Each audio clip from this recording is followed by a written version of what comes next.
యెషయా ప్రవచన గ్రంథం 60వ అధ్యాయము, యెషయా గ్రంథం 60వ అధ్యాయము 22వ వాక్యాన్ని మనం చదువుకుందాం. వారిలో ఒంటరి అయినవాడు 1000 మంది అవుతాడు. ఎన్నిక లేనివాడు ఓ బలమైన జనముగా మారుతాడు. యెహోవా నగు నేను తగిన కాలమందు ఈ కార్యములను త్వరపెడతాను. యెహోవా నగు నేను తగిన కాలమందు ఈ కార్యములను త్వరపెడతాను. ఈ ఆధునిక యుగంలో అంత వేగవంతంగా జరగాలి, త్వరగా చదువుకోవాలి, 10 ఏళ్ళు చదువుకునే చదువుని 5 ఏళ్ళలోనే చదివి పూర్తి చేయాలి అని తొందరపాటు కొందరికి. మాస్టర్ గారండి, టీచర్ గారండి, మా వాడు 3rd స్టాండర్డ్ చదువుతున్నాడు, ఏదైనా వీలుంటే ఒక్కసారి 3rd నుండి వాడిని 7th క్లాస్లో ఉంచగలుగుతారని అడిగే తల్లిదండ్రులు లేకపోలేదు. 10th లేకుండానే డైరెక్ట్ ఇంటర్ రాసేద్దాం అనుకున్న వాళ్ళు కొందరు, 10th నుండి డిగ్రీకి వెళ్ళిపోతే ఎలా ఉంటుందని కోరుకున్న వాళ్ళు కొందరు. అన్నీ త్వరితముగా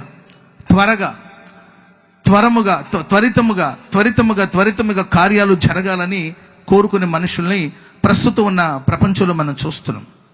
ప్రేమైన వాళ్ళరా, వాక్యం సెలవిస్తుంది, యెహోవా నగు నేను.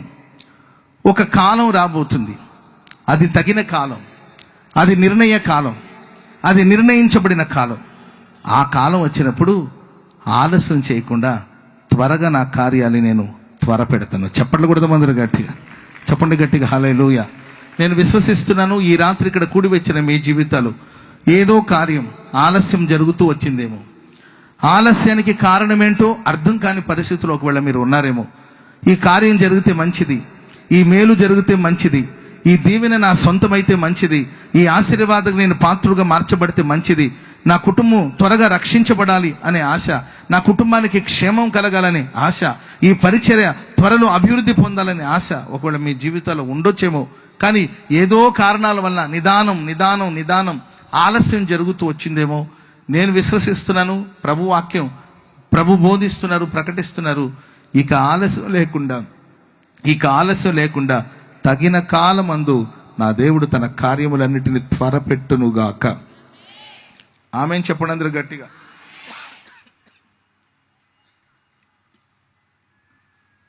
త్వరగా నా దేవుడు ఘనమైన కార్యాలు జరిగించునుగాక. కానీ సమయం రావాలి.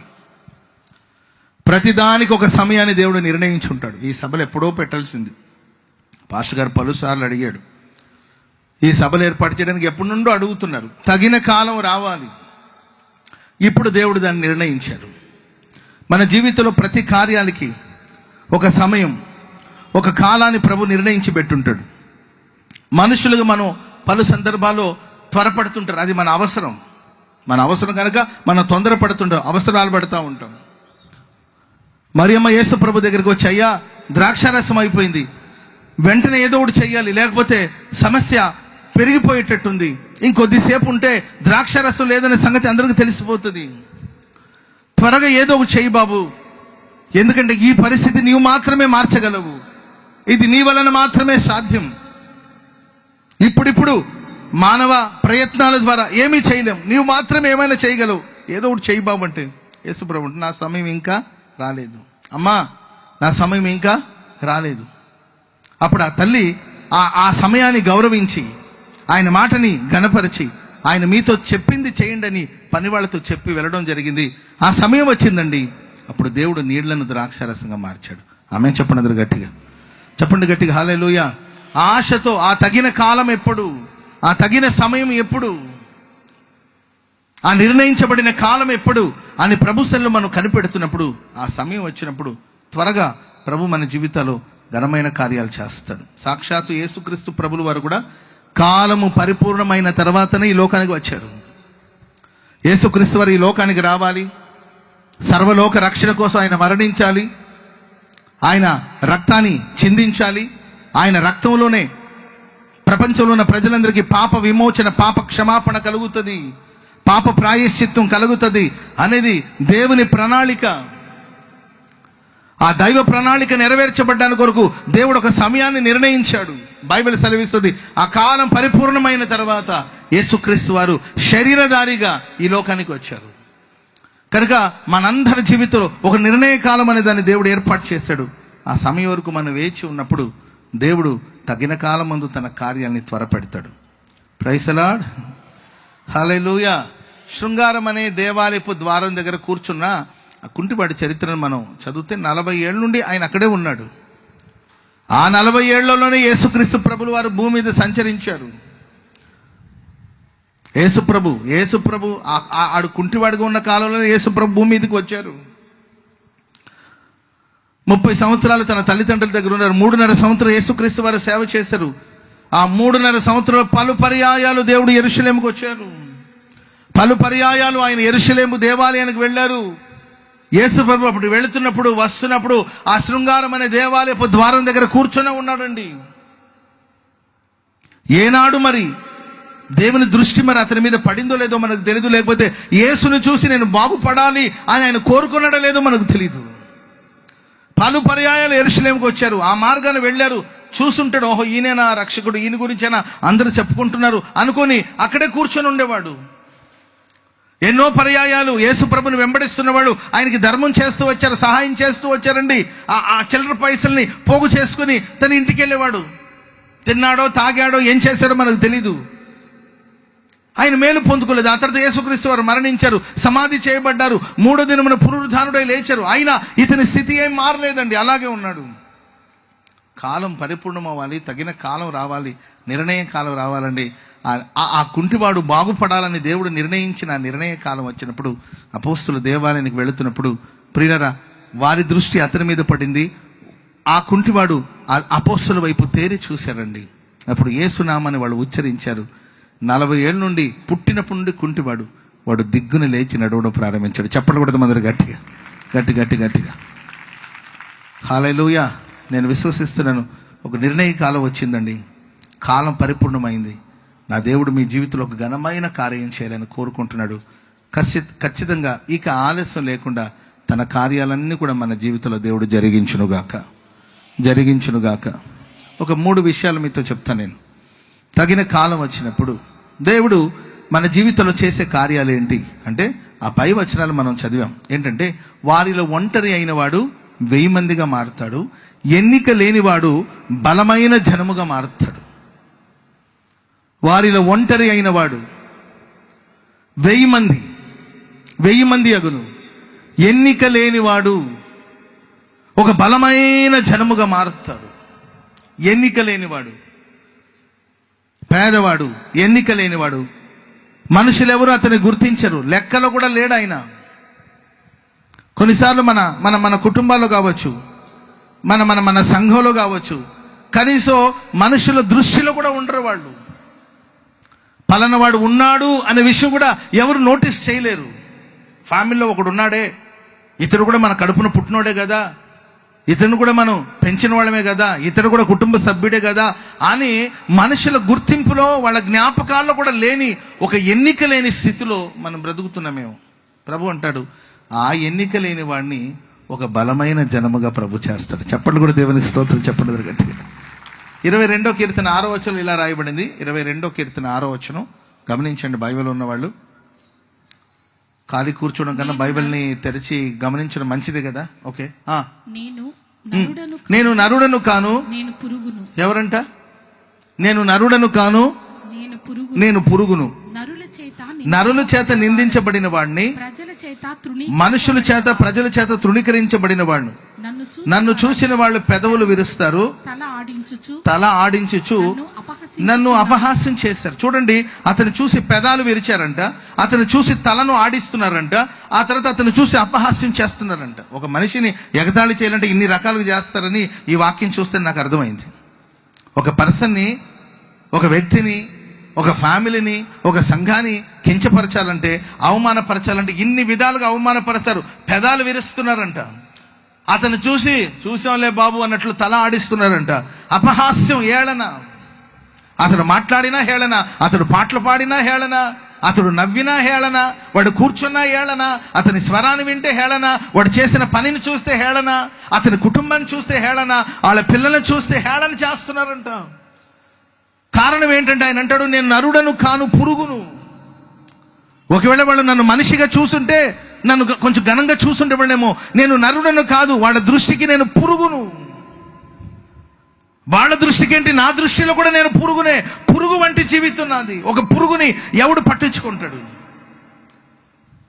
ఒక పురుగుని ఎవరు దాన్ని పట్టించుకోరంటారు. అవసరమైతే పట్టించుకుంటే ఒక పేపర్ని నూనెతో అద్ది ఆ పురుగులు ఎక్కడ ఉంటుంది అక్కడ కడతారనమాట. ఎందుకంటే దానిలో ఇరుక్కొని చావుమని. అర్థమైందండి? ఆ పేపర్కి అంటుకొని చావమంటారు తప్ప అసలు ఇది కూడా సృష్టిలో ఒక భాగమే కదా, పురుగులే కదా అని ఎవడు పట్టించుకుంటాడు? భక్తుడు అంటే నన్ను ఎవడు నరుడుగా చూడలేదు, నేను నరుడను కాదు, నేను పురుగును. నరుల చేత నిందించబడిన వాడు. నరులు నన్ను నిందిస్తూ ఉన్నారు, ప్రజలందరి చేత తృణీకరించబడిన వాడును. ప్రియమైన వాళ్ళారా, ఈ రాత్రి ఈ సభలో కూడి వచ్చిన మీరే కావచ్చు, అండ్ లైవ్ ద్వారా కార్యక్రమాన్ని వీక్షించే వాళ్ళు ఎవరైనా కావచ్చు, మనుషులు మిమ్మల్ని నిందిస్తున్నారా, మిమ్మల్ని తృణీకరిస్తా అంటారండి. అన్నయ్య, కూరలో కరివేపాకు తీసినట్లు తీసి పక్కన పడేస్తారు. అటున్నప్పుడు మరి కరివేపాకు ఎందుకు తెచ్చుకోవడం? అర్థమైందండి? ఎట్టు తీసి పక్కన పెట్టేస్తున్నప్పుడు కరివేపాకును కొనుక్కో రావడం ఎందుకు, దాన్ని నీళ్లలో శుభ్రం చేసుకోవడం ఎందుకు, ఒక ప్లాస్టిక్ కవర్లో పెట్టి ఫ్రిడ్జ్లో పెట్టడం ఎందుకు? అర్థమైందండి? కూరలో వేసి మళ్ళీ తీసి పక్కన పెట్టడం ఎందుకు అంటూ ఉంటారు. కూరలో కరివేపాకులాగా నన్ను తీసేస్తున్నారు అన్న అనేవాళ్ళు కొందరండి. అపహాస్యం చూసి పెదాలు విరవడం, ఆ చూసాంలే అయ్యా ఏడ్చినట్టుందిలే అన్నట్టు అవమానపరిచేవాడు ఉంటుంది. ఎందుకంటే మన స్థితి, నేను నరును కాదు, పురుగును. ఒక తృణీకరించబడిన జీవితం, ఒక బలహీనమైన ఘటం, మనుషుల చేత తిరస్కరించబడిన జీవితం, మనుషులందరి చేత అవమానపరచబడే జీవితంలో వాళ్ళని ఉన్నామేమో. మీరు చూడండి, మనుషులు అంతే. మనం రిచ్గా ఉన్నప్పుడు మనల్ని పిచ్చిగా అభిమానిస్తారు. Praise the lord. మనం రిచ్గా ఉన్నామనుకోండి, మనల్ని పిచ్చిగా అభిమానిస్తారు. ఆ రిచ్నెస్ అనేది మనలో నుండి పోయిందనుకోండి, ఎవడో ఈ పిచ్చోడు అనుకొని పక్కన పడేస్తారు. యోబు ఒకప్పుడు సంపన్న స్థితిలో ఉన్నాడు, సమృద్ధిగా ఉన్నాడు, నలుగురికి మేలు చేస్తున్నాడు, ప్రయోజనకరంగా ఉన్నాడు, అదృష్టవంతుడని అందరూ పిలుస్తున్నారు, పిల్లలు తన చుట్టూ ఉన్నారండి. తను అడుగుపెట్టిన ప్రతి అడుగులో నేతిలో పడ్డట్టు అనిపించేది. అంటే ఏ వంట చేసినా నేతి వంటలు తిన్నాడు ఆయన. నేతితో చేయబడిన ఫుడ్ ఆయనకి. Praise the Lord. అందరూ అతను చూసి అదృష్టవంతుడు అని చెప్పుకున్నారు ఒకప్పుడు. కానీ ఒకే రోజు తను పొందుకున్న ఘనత కావచ్చు, తన ఆరోగ్యం కావచ్చు, తన ఫ్యామిలీ కావచ్చు, తన డబ్బు కావచ్చు, అన్నీ పోగొట్టుకుని రోడ్డు మీద నిలబడ్డాడు. అంతకుముందు వాళ్ళ ఇంట్లో పనిచేసిన వాళ్ళు కొంతమంది ఉన్నారు. ఆయన ఏది బాగా బతికినప్పుడు పనిచేసిన వాళ్ళు కొంతమంది ఉన్నారు. వాళ్ళని పిలిచి ఏరా రే నానా, ఏమ్మా మునమ్మా, ఏమ్మా నిన్నేనమ్మా అంటే వినబడక కాదు, వినబడినట్లు పోతున్నారు అనమాట. ఏమ్మా నిన్నేనమ్మా అంటే ఎటువంటి వినబడినట్టు పోతుంటే ఎవరో చూసి, ఏమ్మాయి ఆయన ఎవరో పిలుస్తున్నాడు చూడంటే, ఆయన వెళుతూనే ఉంటాడులే, ఆయన పని పట్టలేదు కానీ నువ్వు ఊకో, నీకెందుకు అని పోతుందంట. ఆయన ఎవరో చాలాసేపు నుండి అరుస్తున్నాడు చూడమ్మా, చాలాసేపు నుండి ఆయన ఎవరో బిచ్చగాడిలాగా ఉన్నట్టున్నాడు, ఆయన ఎవరో అరుస్తున్నాడు చూడచ్చు అంటే ఎటువంటి వినబడినట్టు వెళ్ళారండి. కారణం ఏంటంటే ప్రియులారా, తృణీకరించబడిన జీవితం. Praise the lord. బైబిల్ సెలవిస్తుంది, ఆ ఎన్నిక లేని వారిని దేవుడు బలమైన జనముగా చేస్తాడు. చప్పట్లు కూడా మొదలు గట్టి హల్లెలూయా. యాకోబు తన పత్రిక రాస్తూ అదే చెప్తాడండి. ఏంటంటే విలువైన బంగారపు ఉంగరాన్ని ధరించుకుని, ప్రశస్తమైన వస్త్రం ధరించుకుని కొందరు నీ దగ్గరకు వస్తారు. అండ్ పేదవాళ్ళు మురికి వస్త్రం ధరించుకున్న వాళ్ళు మీ దగ్గరకు వస్తారు. అప్పుడు మీ ట్రీట్మెంట్ ఎలా ఉంటుంది? మీరు వాళ్ళని ఎలా గమనిస్తారంటే, విలువైన వస్త్రాలను ధరించుకొని, బంగారం ఉంగరం ధరించుకున్న వాళ్ళని సరే మీరు ఇక్కడ కాదంటే మీకు అక్కడ స్పెషల్గా ఏర్పాటు చేస్తారు, మీరు అక్కడికి వచ్చి కూర్చోండి అని వాళ్ళని ఓ ప్రత్యేకంగా చూస్తారు. ఎక్కడో కాదు, సంఘంలో జరిగే విషయాన్ని యాకోబు తన పత్రికలు రాస్తున్నాడు. డబ్బున్న వాళ్ళు, ఘనంగా ఉన్నవాళ్ళు, పేరు ప్రఖ్యాతులు సంపాదించిన వాళ్ళని మీరు వాళ్ళని చూసే విధానం వేరుగా ఉంటుంది. వాళ్ళని ప్రశస్తమైన స్థలంలో అక్కడ కాదు సార్ మీరు ఇక్కడ కూర్చోండి అని వాళ్ళని విలువగా చూస్తారు. అదే సహోదరులు ఒకడు మురికి వస్త్రమును ధరించుకుని వచ్చినప్పుడు, నీవేంది ఇక్కడికి వచ్చావు, అటు నిలబడు అన్న, ఎక్కువసేపు నిలబడలేని కాళ్ళను వస్తుందంటే అక్కడ నిలబడకపోతే నా కాళ్ళ దగ్గర కూర్చో, అంతేగాని అని భేదాభిప్రాయాలు చేస్తారంటే లోకపు తీరు అలాగే ఉంది. కొన్ని చోట్ల సంఘపు తీరు కూడా అలాగే ఉంటుంది. మనుషుల విధానాలు అలాగే ఉంటున్నాయి. అయితే బైబిల్ చెప్తుందండి, మనం ఆరాధించే దేవుడు ఎన్నిక లేని వాడిని బలమైన జనముగా చేస్తాడు. చప్పట్లు కొడదాం అందరు గట్టిగా, గట్టి గట్టి గట్టి గట్టి హల్లెలూయా, గట్టిగా హల్లెలూయా. ఈరోజు ఎన్నిక లేనివాడుగా, మనుషులు నిన్ను గుర్తించలేని స్థితిలో, మనుషులు నిన్ను చిన్న చూపు చూస్తూ, నీవు నా కాళ్ళ దగ్గర పడి ఉండాలి, నీవెట్టుంటావో చూస్తా, నీవెట్ట బతుకుతావో చూస్తాను, ప్రైజ్ ది లార్డ్ అని నిన్ను చిన్న చూపు చూసి తృణీకరంగా మాట్లాడుతున్నారా? ఓ రోజు రాబోతుంది, ఓ సమయం రాబోతుంది, ఒక కాలం రాబోతుంది, అది నిర్ణయ కాలం. ఆ నిర్ణయ కాలం నా దేవుడు ఎన్నిక లేని నిన్ను ఒక బలమైన జనముగా ప్రభు మార్చబోతున్నాడు. ఒక బలమైన జనముగా మార్చబోతున్నాడు. ఒక గొప్ప జనముగా ప్రభు నిన్ను మార్చునుగాక. గొప్పగా నా దేవుడు నిన్ను ఆశీర్వదించునుగాక. హల్లెలూయా. చూడండి, దేవుని యొక్క ప్రణాళిక, దేవుని సంకల్పాన్ని మనం చూస్తూ ఉంటే ఆయన ఏర్పాటు, ఆయన ఎంపిక ఎంతో అద్భుతంగా ఉంటుంది. ఎన్నిక లేని వారిని ప్రభు ఏర్పాటు చేసుకుంటాడు. జ్ఞానులను సిగ్గుపరచడానికి దేవుడు ఎన్నిక లేని వారిని ఏర్పాటు చేసుకుంటాడు. పరిశుద్ధ గ్రంథంలో ప్రియులరా, బలమైన జనముగా కొందరిని దేవుడు మార్చినట్లు మనం చూస్తాం. సో ఎందుకు దేవుడు వాళ్ళని బలముగా మార్చాడు, బలమైన జనముగా మార్చాడంటే, ద్వితీయోపదేశకాండం 26వ అధ్యాయం 5వ వచనం త్వరగా చదవండి. ద్వితీయోపదేశకాండం 26వ అధ్యాయము 5వ వాక్యం. నీవు నా తండ్రి నశించుచున్న అరామీ దేశస్థుడు అతడు ఐగుప్తునకు వెళ్ళెను. అతడు ఐగుప్తు దేశానికి వెళ్ళాడు. కొంతమందితో ఆయన అక్కడికి వెళ్ళాడు. పరవాసి అయి గొప్పదియు బలమైనదియు విస్తారమైన. ప్రియులారా, ఇది యాకోబుని గురించి రాయబడిన మాట. ఆయన ఐగుప్తు దేశానికి వెళ్ళినప్పుడు ఒక ఎన్నిక లేని జనముగా ఆ దేశానికి ఆయన వెళ్ళడం జరిగింది. చాలా చిన్న సమూహంగా అక్కడికి వెళ్ళి చేరాడు. కానీ దేవుడు గొప్పదియు బలమైనదియు ఘనమైన ఒక విస్తారమైన జన సమూహంగా దేవుడు యాకోబుని ఆశీర్వదించాడు. స్తోత్రం చెప్పడం గట్టిగా. ఒక చిన్న సమూహంగా.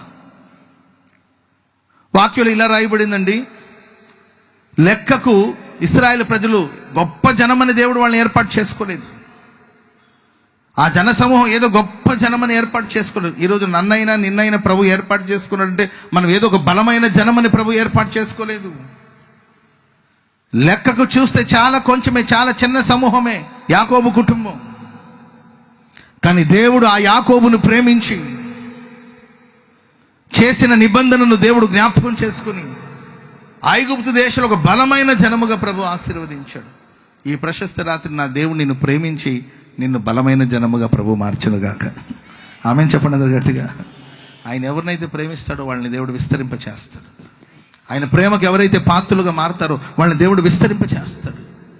గిద్యోను అంటాడు కదండి, మనషి గోత్రంలో నేను మా కుటుంబం చాలా కనిష్టమైన కుటుంబం, మా కుటుంబంలో నేను చాలా కనిష్టమైన వాడిని, నన్ను ఏర్పాటు చేసుకోవడం ఏంటి ప్రభువా? స్తోత్రం చెప్పండి అందరు గట్టిగా. హల్లెలూయా, హల్లెలూయా.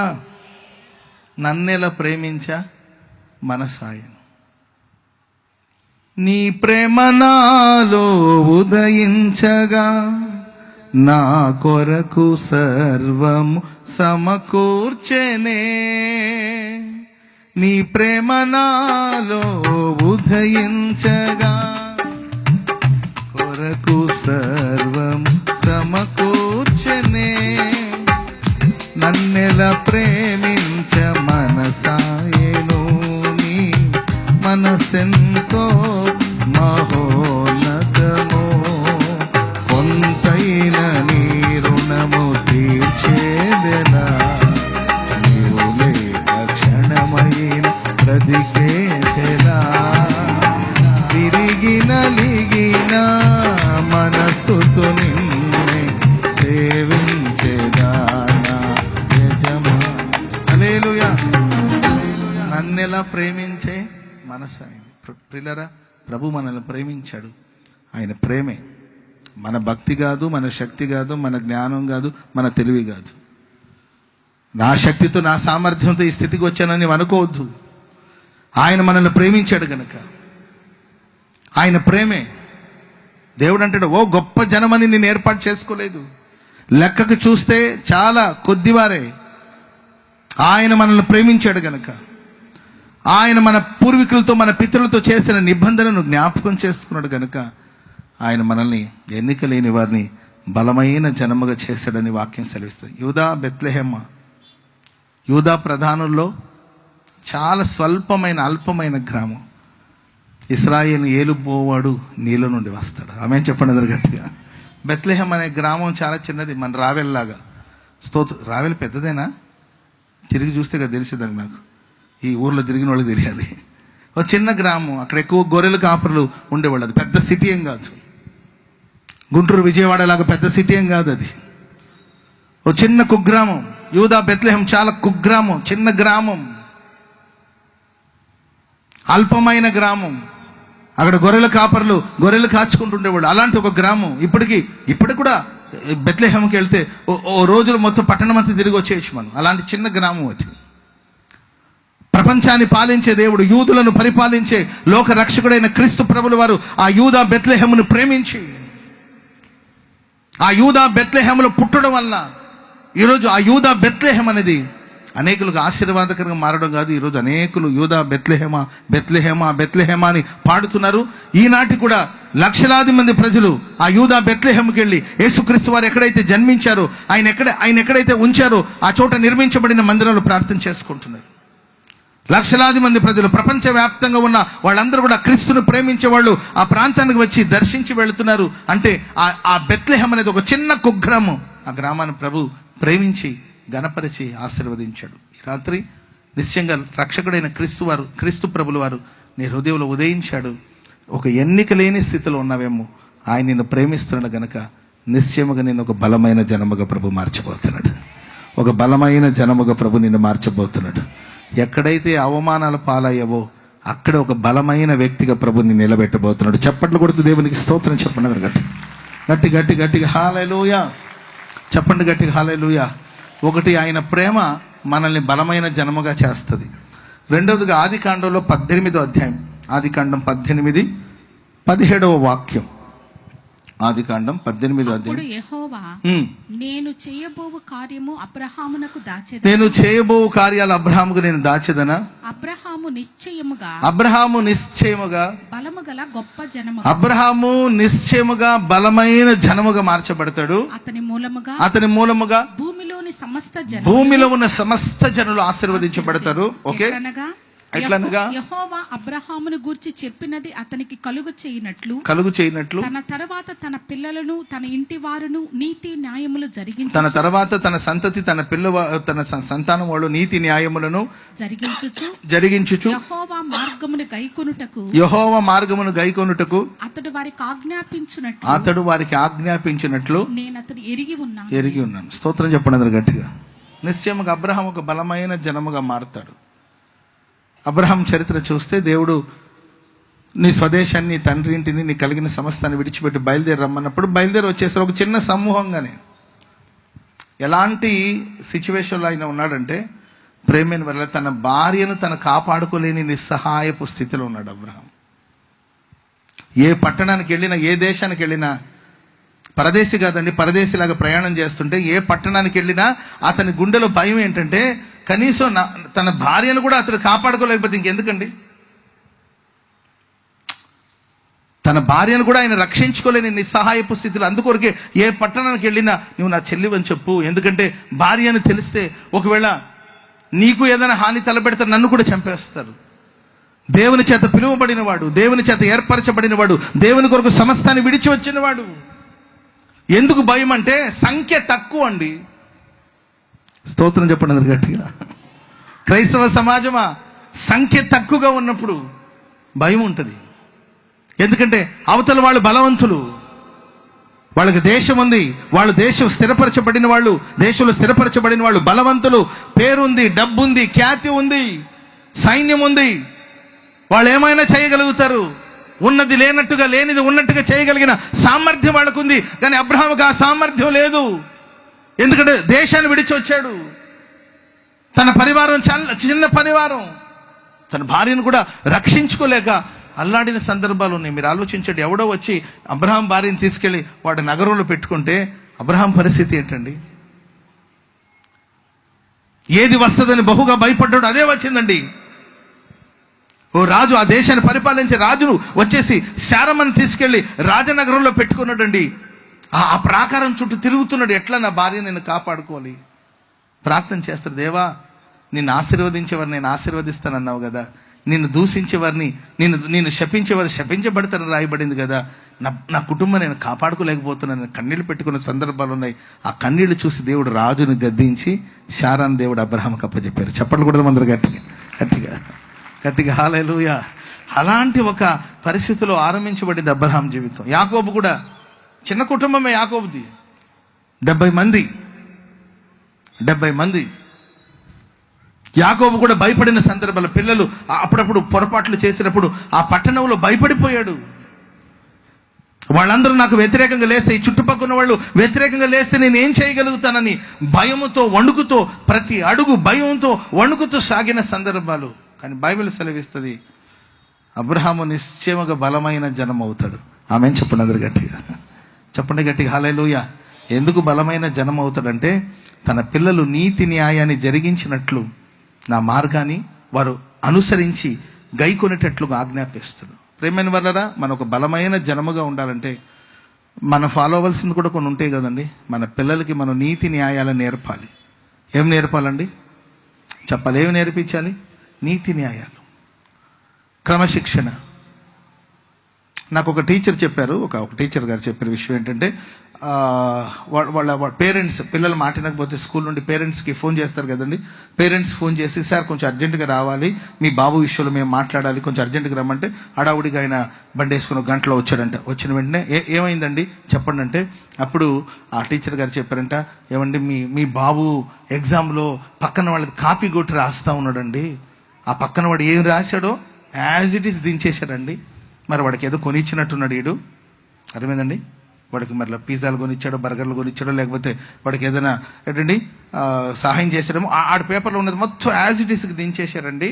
కాబట్టి తప్పు కాదండి, సో మీ బాబు కొంచెం చెప్పండి అంటే, వాళ్ళ నాన్న అంటాడంట, దీనికోసం నన్ను తొందరపడి పిలిపించారు, దీనికోసం అంత కంగారు పడి నన్ను పిలిపించకపోతే ఏముందండి, అదంతా కామనే కదా.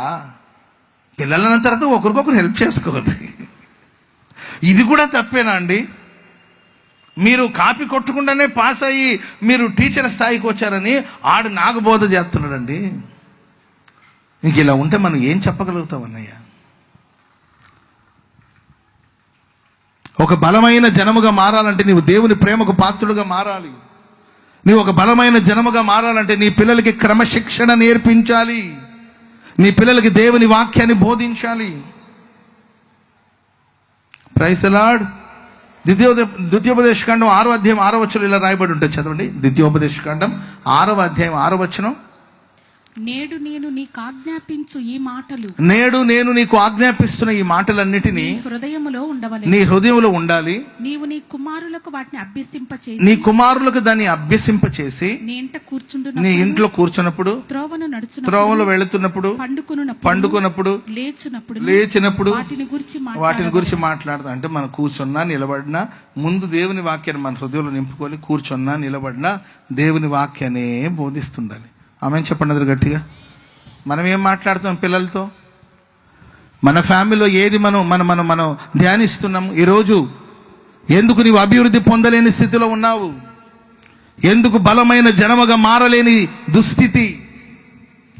ఎక్కడేసిన గొంగళి అక్కడే ఉన్నట్టు, తరాలు మారుతున్నా, రోజులు మారుతున్నా, కాలాలు మారుతున్నా, ఎన్నిక లేని స్థితిలోనే ఉన్నావు, ఒంటరిగానే మిగిలిపోతున్నావు. ఎందుకు వేల మందిగా నీవు మారలేకపోవడానికి, బలమైన జనముగా మారకపోవడానికి కారణాలు ఏంటంటే, ప్రియమైన వారరా, దేవుని వాక్యాన్ని నీ గుండెలో స్థిరపరచుకోకపోవడం, దేవుని వాక్యాన్ని బిడ్డలకి పంచకపోవడం, నీ దేవుని మాటలు ప్రజలకి ప్రకటించకపోవడం వల్ల నీవు బలమైన వ్యక్తిగా మారలేకపోతున్నావు, కుటుంబం కూడా బలమైన అనుభవానికి రాలేకపోతుంది. స్తోత్రం చెప్పండి అందరు గట్టిగా. ఆ మధ్య ఇలాగే ఏదో గ్రామంలో ఏసన్ గారు వెళ్తే, ఆ రోడ్డు మీద ఏసన్ గారికి తెలిసిన ఒక తల్లి కనిపించి, ఏసన్ గారండి పాపం చేశానండి అనిందంట. ఏసన్ గారికి కంగు తిన్నారంట. ఏం పాపం చేసిందో అండి. పాపం అంటే మనకి మన మన మన మన మన మన ఆలోచన వేరుగా వెళుతుంటాయి. ఏం పాపం చేసిందో ఈమె, ఈ ఊర్లో ప్రార్థనకు వచ్చేది ఈ తల్లి ఒకతే, ఏమే పాపాత్మరాలుగా మారిపోతే మరి ఈ ఊర్లో మనం ఏం సువార్త చెప్తామని, అమ్మమ్మ ఆగమ్మ ఎందుకు రోడ్డు మీద ఎందుకు అరుతావు, నడు ఇంటికి నడు అక్కడ మాట్లాడదామని ఇంటికి తీసుకెళ్ళి, ఏం తప్పు చేసావమ్మా, ఏం పాపం చేసావంటే, నా కొడుకుని చెప్పమ్మా, నీ కొడుకుని ఏంటంటే, నా కొడుకుని గాడిదా అన్నాడు. అర్థమైందండి? మనకు అనిపించి ఇది పెద్ద పాపమా, ఆ ఒట్టి గాడిదనిందేమో, నేను కుక్క అంటాను, గాడిద అంటాను, పందిలాగా తింటున్నావు అంటాను, దున్నపోతలాగా నిద్రపోతున్నావు అంటాను, ప్రపంచంలో ఎన్ని జంతువులు ఉన్నాయో అన్ని జంతువుల పేరు పెట్టి చెప్పేస్తా అని మీరు అనుకుంటారేమో. ఒక చిన్న మాట, అది చిన్నగానే ఉండొచ్చు, కానీ దేవుడిచ్చిన స్వాస్థ్యం, దేవుడిచ్చిన పిల్లలు, దేవుడిచ్చిన సంతానం, వాళ్ళతో నేను ఇలాగైనా మాట్లాడేది. దేవుని వాక్యాన్ని ప్రకటించవలసిన నీ నోరు ఈరోజు దేన్ని ప్రకటిస్తుంది? ఎందుకు నీవు నీ కుటుంబం ఈరోజు రక్షించబడకపోవడానికి కారణాలు ఏంటంటే, దేవుని వాక్యాన్ని నీ గుండెల ముందు నువ్వు దాచుకోవాలి, వాక్యంలో నీవు స్థిరపరచబడాలి, అనేకులకు నీవు ఆశీర్వాదకరంగా మారాలి. వాక్య ప్రస్తావన ఉందా మన ఇంట్లో? చదువు అంటుంటారు. చదువుకోవడం తప్పు కాదండి. ఎడ్యుకేషన్ విషయంలో ఒకవేళ బిడ్డలు సక్సెస్ అవ్వచ్చు, కానీ లైఫ్లో ఫెయిల్ అయిపోతున్నారు కదా. మ్యాథమెటిక్స్ బాగా చేయాలి, మ్యాథ్స్ లెక్కలు బాగా రాయాలి, లెక్కలు బాగా చేయాలి, లెక్కలు బాగా చదువుకోవాలి అని మ్యాథ్స్లో పాస్ అయ్యాడు కొడుకు, కానీ లైఫ్లో ఫెయిల్ అయిపోయాడు. మ్యాథ్స్లో చదువులో అంటుంటారు, చదువులో అయ్యా చాలా పర్ఫెక్ట్ అయ్యా, బాగా చదువుతాడయ్యా, కానీ బుద్ధి మంచిది కదయ్యా. ఎన్నెన్నో వార్తలు వింటుంటే గుండెలు ఆవిరైపోతుంది. అసలు మనం ఎలాంటి లోకంలో ఉన్నాం, ఎలాంటి రోజులు ఉన్నాం. భర్తని ముక్కలుగా నరికి ఒక డ్రమ్ములో వేసి సిమెంట్ పోసిన తల్లి ఒక చోట అయితే, రేపు తెల్లారితే డెలివరీకి తీసుకెళ్ళి, రేపు మార్నింగ్ డెలివరీ, అమ్మాయిని ఉదయాన్నే హాస్పిటల్కి డెలివరీకి తీసుకెళ్ళాలి, రేపు మార్నింగ్ హాస్పిటల్కి వెళ్దాం అనుకుంటున్నట్టు డేట్ ఇచ్చారు, రేపు ఉదయాన్నే డెలివరీకి అని అనుకుంటుంటే, ఆ రాత్రి ఆ భర్త భార్యని చంపేశాడు. సరే, చదువు లేని వాళ్ళు అంటే చదువుకున్న వాళ్ళే, జ్ఞానం లేదా అంటే జ్ఞానం ఉన్నవాళ్లే. లోకం ఎటు వెళుతుంది, మనుషులు ఎటు వెళుతున్నారు, మనుషులు మానవ మృగాల్లాగా మారిపోవడానికి కారణం ఏంటి? మనిషిగా బ్రతకడం మానేశాడు. మనిషిలో ఈరోజు మనిషిని మనం చూడలేకపోతున్నాం, మానవుడిలో మానవత్వాన్ని చూడలేకపోతున్నాం. పశుప్రాయుడిలాగా సాటి మనిషికి హాని చేయడం, సాటి మనిషిని బాధించడం, సాటి మనిషిని చంపాలంటే ఎంత ధైర్యం ఉండాలండి అసలు. కారణం ఏంటంటే ప్రియులారా, ఒక క్రమశిక్షణ మానవ జీవితానికి, జాతికి లేకపోవడం. అందుకే బైబిల్ సెలవిస్తుంది, నీవు రాబోయే కాలంలో ఒక బలమైన జనముగా మారాలంటే నీ పిల్లలకి నీవు ఆజ్ఞాపిస్తావు, అబ్రహామా నీవు నిశ్చయముగా బలమైన జనముగా మారుతావు. కారణం ఏంటంటే నీ పిల్లలకి, నీ సంతతికి నీతి ఏంటి, న్యాయం ఏంటి, మంచితనం ఏంటి, అది నేర్పాలి. అబ్రహాము నేర్పించాడు, అబ్రహాము ఆజ్ఞాపించాడు. ఆ సంతతి నీతి న్యాయాన్ని జరిగించడం వల్ల ఈరోజు ప్రియుల ప్రపంచంలోనే అబ్రహాం యొక్క సంతతి ఒక బలమైన సంతతిగా మారింది. చప్పట్లు కొడుతూ దేవునికి స్తోత్రం చెప్పండి. అందరు గట్టిగా హల్లెలూయా చెప్పండి, గట్టిగా హల్లెలూయా. ఇంకా ద్వితీయోపదేశకాండంలో 9వ అధ్యాయం 13-14 వచనాలు త్వరగా చదవాలి. మరియు యెహోవా, నేను ఈ ప్రజలను చూచి తిని, ఇదిగో వారు లోబడనొల్లని ప్రజలు, నాకు అడ్డము రాకుము, నేను వారిని నశింపచేసి వారి నామమున. మోషే, నీవు నాకు అడ్డం రావద్దు. మోషే, నీవు నాకు అడ్డం రావద్దు. వీళ్ళు లోబడనొల్లని జనం, వీళ్ళు నేను నశింపజేస్తాను.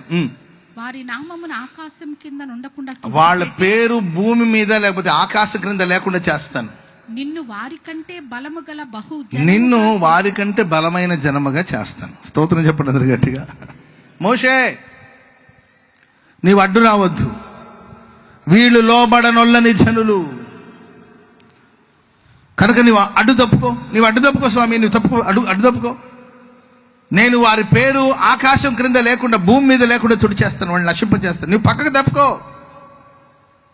ప్రభువా, అదేంటి ఆయన అంటే, నువ్వు పక్కకు తప్పుకోయ్యా, నిన్ను మాత్రం నేను బలమైన జనముగా చేస్తాను.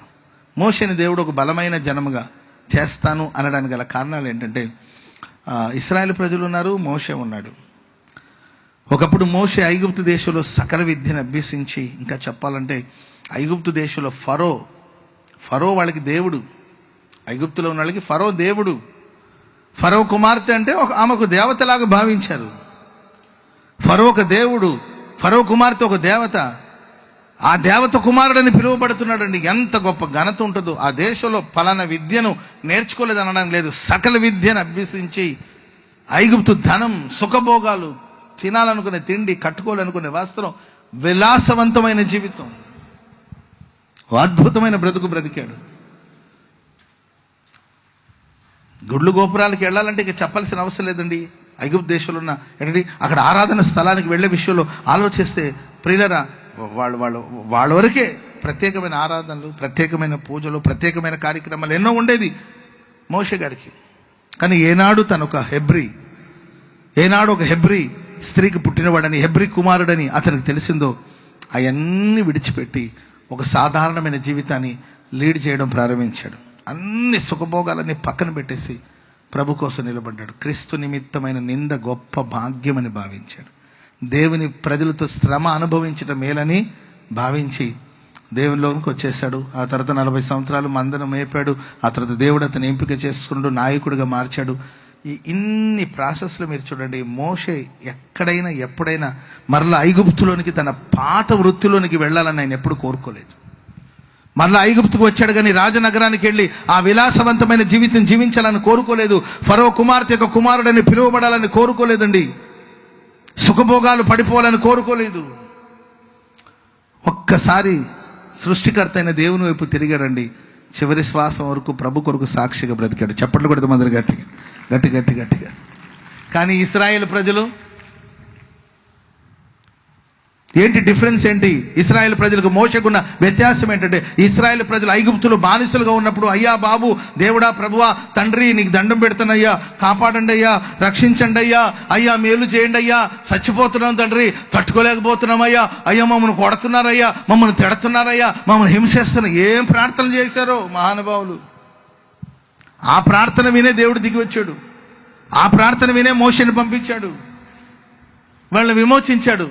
దేవుడు ఐగుప్తు నుండి బయటికి తీసుకొచ్చిన తర్వాత ఇప్పుడు ఏ బంధకాలు లేవు, ఏ దెబ్బలు లేవు, ఏ బానిసత్వం లేదు, ఏ కట్లు లేవు, ఏ సంఖ్యలు లేవు, టార్చర్ లేదు, ఫ్రీడమ్, స్వేచ్ఛ, స్వతంత్రం వచ్చేసింది. దేవదూతలు తినే మన్నా అనే ఆహారాన్ని భుజిస్తున్నారు. పగలు మేఘ స్తంభంలో, రాత్రి అగ్ని స్తంభంలో ప్రభు వాళ్ళతో ఉన్నాడు. సముద్రాలు దాటేస్తున్నారు. చుట్టూ ఉన్న శత్రువులందరికీ వీళ్ళంటే భయం. స్థితి మారింది, క్షేమం కలిగింది, సమృద్ధి వచ్చింది. తినడం కూర్చొని వాక్యం వినడం, తినడం కూర్చొని వాక్యం వినడం, ఇది తప్ప ఇంకొక పని లేదు. ఎంత అద్భుతమైన లైఫ్ చూడండి. స్తోత్రం చెప్పడం గట్టిగా.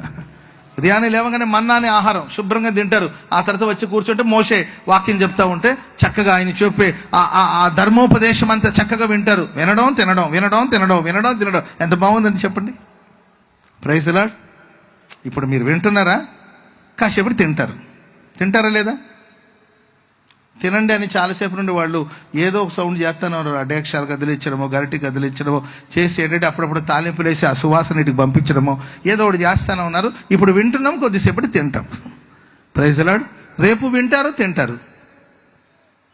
పాస్టర్ గారండి పగులు కూడా పెట్టవచ్చు కదండి ప్రార్థన అంటారు కొంతమంది. ఎందుకంటే పగులు కూడా వింటాము, తింటాము. అర్థమైంది? వండి పెట్టడానికి ఎవరో ఉంటారు, ఎంత హాయిగా ఉంటారు. Praise the Lord. ఆనాడు ఇశ్రాయేల్ ప్రజల ప్రయాణం అదేనండి, వినడం తినడం. ఫ్యాన్లతో పని లేదు, ఏంటంటే గొడుగులతో పని లేదు. మేఘ స్తంభమే ఒక పెద్ద గొడుగులాగా ఉంది. దాహం అని అంటే బండల నుండి శ్రేష్టమైన నీళ్లు, మినరల్ వాటర్ కన్నా ఏంటంటే శ్రేష్టమైన స్వచ్ఛమైన నీళ్లు.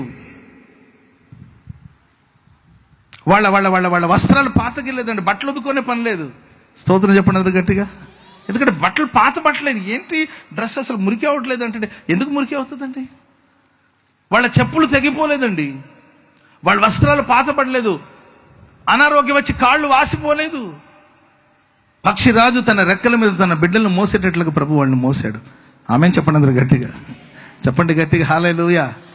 ఇవన్నీ మేలు పొందుకున్న వాళ్ళు 11వ వచనం చదవండి. అక్కడే 9వ అధ్యాయం 11వ వచనం. త్వరగా.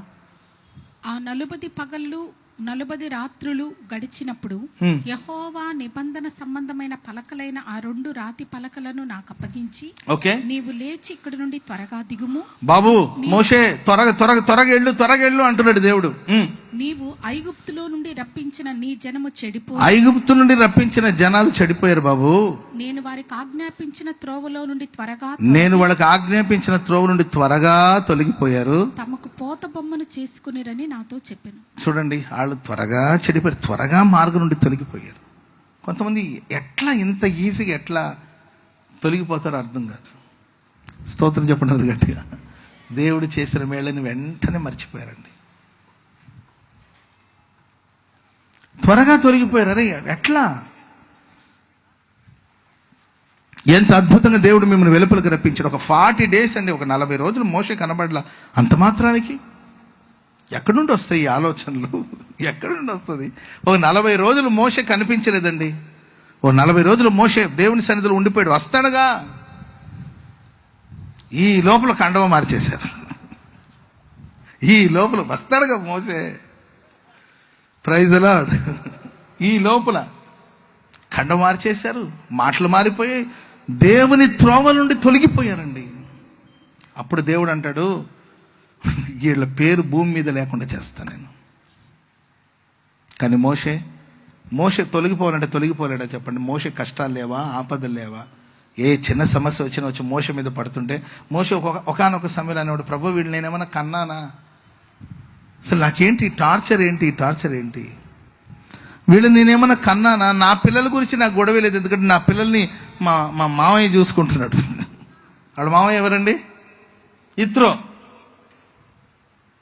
మామయ్య. నేను ఇక్కడ చాలా టెన్షన్లో ఉన్నాను, కొంచెం మా ఆవిడని పిల్లల్ని నీ దగ్గర పెట్టుకుంటే నేను ఈ లోపల ఈ వర్క్ అంతా ఫినిష్ చేస్తాను. అదెంత భాగ్యంలేనా? ఇన్ని సంవత్సరాలు నేనే కదా నా కూతుర్ని పెంచి పెద్ద చేసింది, నా మనవరాలు నాకు పెద్ద భారమేం కాదు, ఇక్కడ ఉంచేసి పని చూసుకో శుభ్రంగా అని చెప్పి పాపం ఆ అమ్మాయిని భార్యను పుట్టింటికి పంపించాడు. పిల్లల్ని పాపం ఇతర పెంచుతున్నాడు. మోషే ఏమో ఇశ్రాయేలు ప్రజలు నడిపించడానికి ఇబ్బందులు పడతా ఉన్నాడండి. మోషే అంటాడు, వీళ్ళేమో నేను కన్నానా? ఎందుకు ప్రభు నీవు నాకు మేలు చేస్తున్నావా లేకపోతే కీడు? ఈ భారం ఏంటి అని కృంగిపోయిన ఎన్ని పోరాటాలు వచ్చినా, ఎన్ని ఇబ్బందులు వచ్చినా, ఎన్ని వ్యతిరేకతలు వచ్చినా, ఎన్ని పోరాటాలు వచ్చినా దేవుని మార్గాన్ని విడిచి ప్రక్కకి తొలగిపోలేదు. దేవుని సన్నిధిని విడిచి దూరంగా తొలగిపోలేదు. ఆయన సన్నిధిలోనే నిలిచి ఉన్నాడు. అందుకే ప్రభు అంటాడు, మోషే నిన్ను ఒక బలమైన జనముగా నేను చేస్తాను. చప్పట్లు కూడా ముందు గట్టిగా హల్లెలూయా. ఇశ్రాయేలు ప్రజల పరిస్థితి ఏమైందో మనకు తెలియదు కానండి, మోషే నాయకత్వాన్ని దేవుడు గణపరిచాడు. మోషేని దేవుడు బలమైన జనముగా చేశాడు. ఇప్పటికి కూడా ఎంతో మంది నాయకులు వచ్చారు, ఎందరో వచ్చారండి, ఎందరో ప్రవక్తలు వచ్చారు. కానీ మోషేకి దేవుడిచ్చిన ఖ్యాతి, మోషేకి ఇచ్చిన ఘనత, మోషేకి దేవుడిచ్చిన ఆశీర్వాదం అది వర్ణనాతీతం. ఇప్పటికి కూడా ఇస్రాయేల్ ప్రజలకు ఒక సూపర్ హీరో ఎవరంటే మోషే గారే. స్తోత్రం చెప్పండి అందరూ గట్టిగా. అంత బలమైన జనముగా ప్రభు చేశాడు. కాబట్టి ఈ ప్రశస్త రాత్రి మనుషులు నిన్ను తృణీకరిస్తున్నారేమో, నిన్ను ధిక్కరిస్తున్నారేమో, కృపకు దూరం అవ్వద్దు, దేవునిలో ఉండు, ఆయన అనుసరించు, దేవుడు చేసిన కార్యాలు మర్చిపోవద్దు, ఆయన చేసిన మేళ్ళు మర్చిపోవద్దు. Praise the lord. రూత్ అంటది, నీ దేవుడే నా దేవుడు, నీ జనమే నా జనం అంటది రూతమ్మ. ఏంటండి, నీ జనమే నా జనము, నీ దేవుడే నా దేవుడు అంటది. ఈ నయోమి ఉంది కదండి, ఈ నయోమి అంటది, సర్వశక్తుడు నాకు కీడు చేశాడు. ఏం మాట్లాడుతున్నావమ్మా నువ్వు? ఏమ్మా నన్ను అలా పిలవద్దు, నాకు బాధగా ఉంది, నన్ను మారా అని పిలవండి. అదే నిన్ను ఎవడు బొమ్మన్నాడు? ఏమ్మా నయోమి, ఎవడు బొమ్మన్నాడు నిన్ను? నీవంతటా నీవే వెళ్ళావు, భర్త అడుగు జాడులో పిల్లల్ని వెంట పెట్టుకుని వెళ్ళావు, అంతా పోగొట్టుకున్నావు, నీవు చేసుకునేది అది. సర్వశక్తుడు నాకు చాలా కీడు చేశాడు, ఆయన నాకు విరోధి అయ్యాడు. ఎవరు చెప్పారు నీకు విరోధి అయ్యాడని? అసలు ఈ నయోమి మాటలు, అసలు ఆ వయసుకు ఆ మాటలకు సంబంధమే లేదు.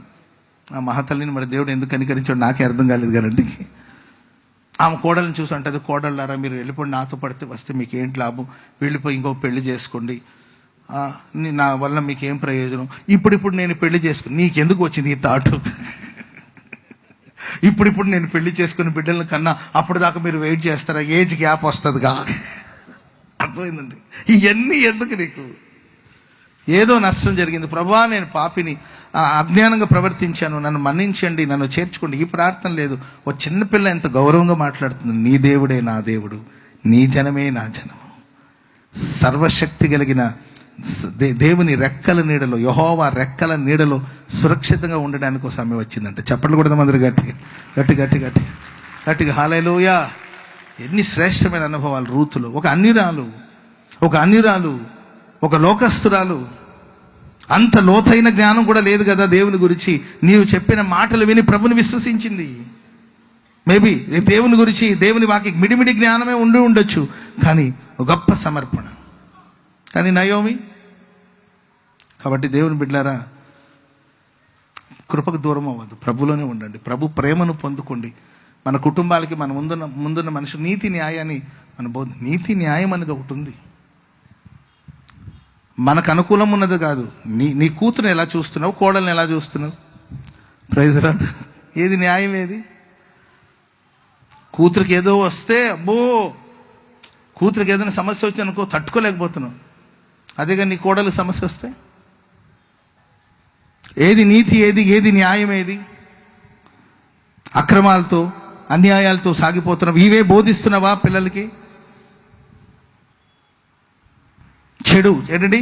ఎదుటి మనిషిని దూషించడం, ఎదుటి మనిషిని ఇబ్బంది పెట్టడం, ఎదుటి మనిషిని కష్టం, ఇవేనా మనం నేర్పుతుండేది? మనం ఏది విత్తుకుంటామో ఖచ్చితంగా ఒకరోజు దాన్ని కోసుకుంటాం.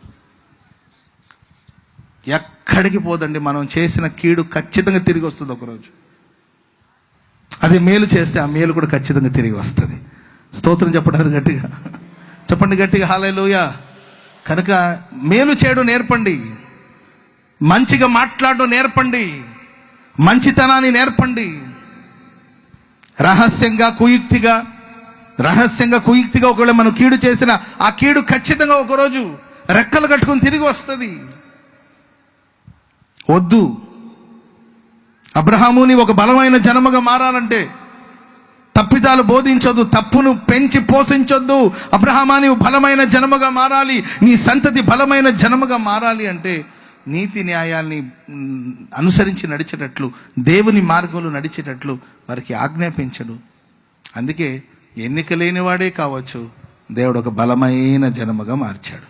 స్తోత్రం చెప్పండి గట్టిగా గట్టిగా హల్లెలూయా చెప్పండి, గట్టిగా హల్లెలూయా హల్లెలూయా చెప్పండి, గట్టిగా హల్లెలూయా. ఇంకొక 10-15 మినిట్స్లో ముగించేస్తాను నేను. 1-2 మాటలు చదవండి. కీర్తన గ్రంథం 104వ కీర్తన 25-26. తగిన కాలమందు దేవుడు ఎన్నిక లేని వాడిని బలమైన జనముగా చేస్తాడు. తగిన కాలమందు జరిగి ఇంకొక 2 మాటలు చెప్పి నేను ముగిస్తాను.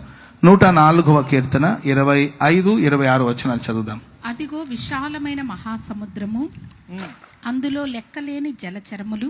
విశాలమైన మహాసముద్రము, దాంట్లో లెక్కలేనని జలచరాలు, దానిలో చిన్నవి పెద్దవి, వాటిలో చిన్నవి ఉన్నాయి, గొప్పవి ఉన్నాయి, జీవరాశులు ఉన్నాయి. అందులో ఓడలు నడుచుచున్నాయి, వాటిలో ఓడలు నడుస్తూ ఉన్నాయి. దానిలో ఆటలాడుటకు ఓకే నీవు నిర్మించిన మకరములు కూడా ఉన్నాయి. తగిన కాలమందు నీవు వాటికి ఆహారం ఇస్తూ ఉన్నావు. ఇవన్నీ నీ దయ కోసం కనిపెడతా ఉన్నాయి. ఇంకా చదవండి, బాగుంటుంది. నీవు వాటికి పెట్టినది అవి కూర్చుకో, ఏదైతే నీవు వాటికి అందిస్తావో వాటిని అవి కూర్చుకుంటాయి. నీవు గుప్పిలి విప్పగా అవి మంచి వాటిని తిని తృప్తి పొందుతుంది. నీవు ఒకవేళ మొహం చాటు చేసుకుంటే అవి కలత పడిపోతాయి. స్తోత్రం చెప్పండి అందరూ గట్టిగా. తగిన కాలమందు నీ వాటికి ఆహారాన్ని ఇస్తావు. అది గొప్ప మహాసముద్రం, వాటిలో ఎన్నో జీవరాశులు, వాటిలో చిన్నవి ఉన్నాయి, గొప్పవి ఉన్నాయి. అది గొప్ప మహాసముద్రం, దాంట్లో ఎన్నో జీవరాశులు. తగిన కాలమందు వాటికి దేవుడు ఆహారాన్ని అందిస్తాడంట. ప్రియులరా, అవి దేవుని దయ కొరకు కనిపెడతా ఉంటుంది. ఆమేన్ చెప్పండి గట్టిగా, చెప్పండి గట్టిగా హల్లెలూయా. జీవితం అనేది ఒక మహాసాగరం, మహాసముద్రం. వీటిలో చిన్న జీవితాలు ఉన్నాయి, గొప్ప జీవితాలు ఉన్నాయి, బలవంతులు ఉన్నారు, బలహీనులు ఉన్నారు. జీవితం అనేది ఒక మహాసముద్రం. ఈ మహాసముద్రంలో గొప్ప గొప్ప జీవితాలు, సాధారణమైన జీవితాలు ఉన్నాయి. కానీ అందరికీ తగిన కాలం ముందు దేవుడు ఆహారాన్ని అందిస్తాడు. చప్పట్లు కొడదాం అందరు గట్టిగా, గట్టి గట్టి గట్టి గట్టిగా. హల్లెలూయా, హల్లెలూయా. అవన్నీ కూడా ఆయన దయ కొరకు కనిపెడతా ఉంటుందంట. ఆయన ఏదైతే పెడతాడో దాన్ని తిని తృప్తి పొందుతాయంట అవి. ఈరోజు దేవుడు మనకిచ్చిన జీవితాలు మనం సంతృప్తిగా బ్రతుకుతున్నామా? ఆయన దయ కొరకు కనిపెడతా ఉన్నామా? నేను భౌతికమైన ఆహారాన్ని గురించి చెప్పట్లేదు. శ్రేష్టమైన ఆహారం, మన ప్రాణాన్ని ఉజ్జీవపరిచే ఆహారము, శక్తికి మించిన ప్రయాణం చేయడానికి కావలసిన ఆహారము, జీవితాల్లో ఎదుర్కొనే ప్రతి పోరాటాల్ని, జీవితంలో వచ్చే ప్రతి పోరాటాల్ని, ఎడారి త్రోవలో ఎరుగని మార్గంలో మనం ప్రయాణం చేస్తున్నాం. ఈ ప్రయాణాలు గమ్యాన్ని చేరడానికి కావలసిన శక్తి మనం పొందుకోవాలంటే మనకు ఆహారం కావాలి. అది పరలోకం నుండి వచ్చిన శ్రేష్టమైన ఆహారం, జీవాహారం. ఆమేన్ చెప్పండి అందరూ గట్టిగా. హల్లెలూయా. రైట్ టైంకి, సరి అయిన సమయానికి ఏలియాను కానీ దేవుడు, ఏలియా లే పైకి లే అని లేపి, ఏలియా కానీ దేవుడు ఆహారం పెట్టుకుంటుంటే అక్కడే ఆ బదరి వృక్షం కింద నిద్రపోతుండేవాడు. టైంకి వచ్చి దేవుడు అతను లేపి అతనికి భోజనం పెట్టి అతన్ని నడిపించకపోయి ఉంటే అక్కడికి యెజబెల్ స్త్రీ వచ్చి ఉండేది. అప్పటికే వెతుకుతుంది. దాంట్లో ఈయన ఒంటరిగా ఉన్నాడు.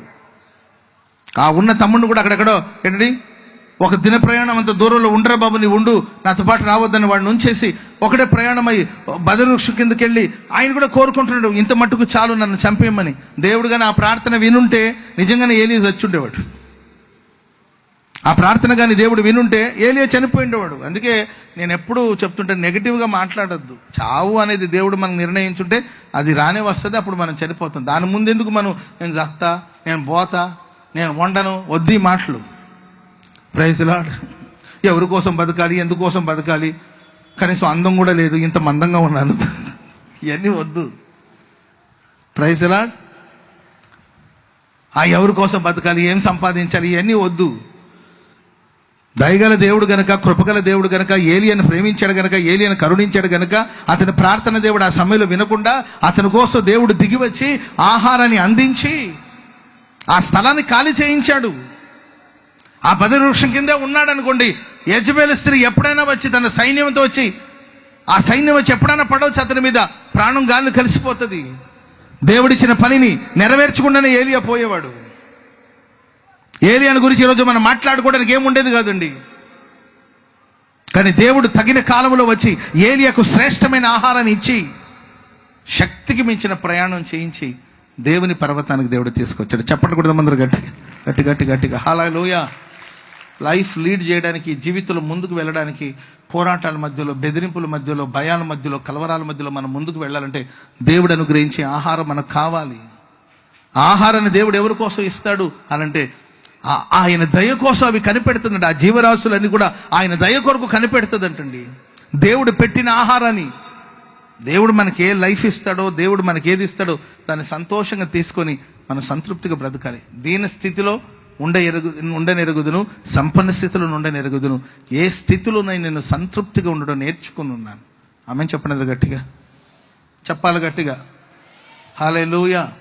మహాసముద్రంలో ఉన్న జీవరాశులు ఆయన దయ కొరకు కనిపెడుతూ ఉంటుంది. నీవెవరి కోసం కనిపెడుతున్నావు? నీ కన్నులు ఎవరి కోసం ఎదురు చూస్తుంది? ఎవరికి దేవుడు పరసంబంధమైన శ్రేష్టమైన ఆహారాన్ని తగిన కాలమందు దయచేస్తాడు? ఏ ఆహారం నిన్ను ముందుకు నడిపిస్తుంది? ఏ ఆహారం శక్తికి మించిన ప్రయాణాల్లో నిన్ను బలపరుస్తుంది? అది పరలోకం నుండి వచ్చిన ఆహారం. సముద్రంలో నా జీవరాశులన్నీ కూడా ఆయన దయ కొరకు కనిపెడుతున్నట్లు ఈరోజు మనం ఆయన దయ కోసం ఎదురు చూస్తున్నామా? అహంకారము, గర్వము కొందరు జీవితంలో, ఏమైనా చేయగలుగుతాను, ఏదైనా సాధించగలుగుతాను అని గర్వానికి వెళ్ళి నష్టపోయే ప్రమాదాలు ఉన్నాయి. ఆయన దయ లేకపోతే ఏమీ లేదండి. ఆయన దయచేతనే దేవుడి సౌభాగ్యాన్ని మనకి ఇచ్చాడు. చెప్పండి కూడా దేవునికి స్తోత్రం చెప్దాం గట్టిగా గట్టి గట్టి గట్టి గట్టిగా గట్టిగా. హల్లెలూయా. అతిశయించడానికి మనలో ఏమీ లేవు, గర్వించడానికి మనలో ఏమీ లేవండి. రేపు ఏమి సంభవిస్తుందో మనకు తెలియదు. ఈరోజు మనం బ్రతికామంటే, మనం నిలబడ్డామంటే, ఈరోజు నేను మాట్లాడుతున్నానంటే, మీరందరూ దేవుని సన్నిధిలో కూర్చున్నారంటే, ఇది కేవలం దేవుడు మనకు అనుగ్రహించిన ఉచితమైన కృప, ఆయన మనకిచ్చిన దయ. కోట్లకు పడగెత్తిన వాళ్ళు, డబ్బు మీద ఆధారపడిన వాళ్ళు మట్టి కరుచుకొని పోయారు. జనబలాన్ని బట్టి, భుజబలాన్ని బట్టి మురిసిపోయిన వాళ్ళు ఈరోజు భూమి మీద లేకుండా పోయారు.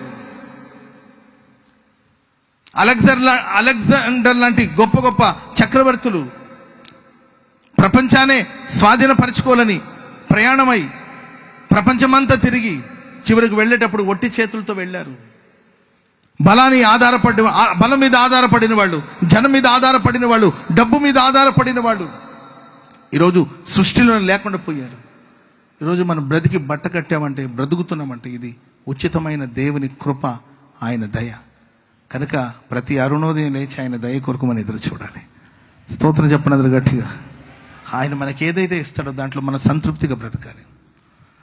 దేవుడు మనల్ని ఏ మార్గంలో సంతృప్తిగా ఉండాలి. ఏ స్థితిలో దీన స్థితిలో ఉంచాడా, సంతోషంగా ఉండు. సంపన్న స్థితిలో ఉంచాడా, సంతోషంగా ఉండు. సింహాసనం మీద ఉంచాడా, సంతోషంగా ఉండు. గుమ్మంలో ఒక వాచ్మెన్ లాగా దేవుడు నేను ఉంచాడు, అక్కడ సంతోషంగా ఉండు. సమృద్ధినిచ్చాడా, సంతోషంగా ఉండు. లేమిలో నడిపిస్తున్నా సంతోషంగా ఉండు. మనం నడిచి వస్తున్న ప్రతి మలుపులో కూడా ఆయన చిత్తం నెరవేర్చబడాలి. ఆయన ఏదైతే ఇచ్చాడో వాటితో అవి సంతృప్తి చెందిందంట. ఆయన మొహం కొంచెం చాటున చేస్తే అవి కలతబడిపోయాయంట. ఈరోజు కొంతమందికి అరే దేవుడు తన ముఖం నాకు చాటు చేశాడే అనే ఫీల్ కూడా లేదండి. ఆ దేవుడు చూసాడులే, చూడకపోతే ఏమైందిలే అనుకున్న స్థితిలోకి వచ్చేసారు.